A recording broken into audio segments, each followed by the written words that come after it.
دو باتوں پر عمل کرنا ہے. جس نے ان دو باتوں پر عمل کر لیا سمجھو کہ خود وہ باتیں انسان کو پوری رسول کی سیرت پر، رسول کے احکام پر انسان کو عمل کرنے کے لیے آسان راستہ بتاتی ہوئی چلے جائیں گی. دو ہی باتیں ہیں رسول اللہ صلی اللہ علیہ وسلم کی زندگی میں آپ نے جو عمل کیا، انہی دو باتوں کی آپ نے تعلیم دی ہے.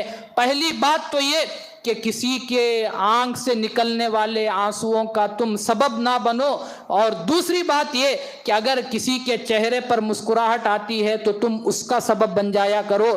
رسول کی شریعت میں یہ دو باتوں کے علاوہ اور کوئی بات نہیں ہے، صرف دو ہی باتیں ہیں.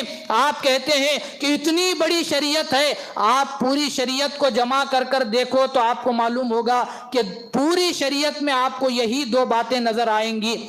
رسول اللہ صلی اللہ علیہ وسلم نے شریعت میں حکم دیا کہ ماں باپ کو تکلیف مت دو.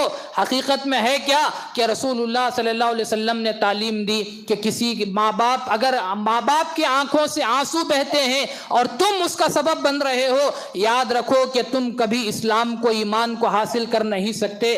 رسول اللہ صلی اللہ علیہ وسلم نے یہی تعلیم دی کہ تم کسی غیر کی بچی کو شادی کر لاتے ہو، اگر اس کی آنکھوں سے جو آنسو نکل رہے ہیں اس کا سبب تم بن رہے ہو تو سمجھو کہ تم نے اسلام کو، ایمان کو حاصل نہیں کیا.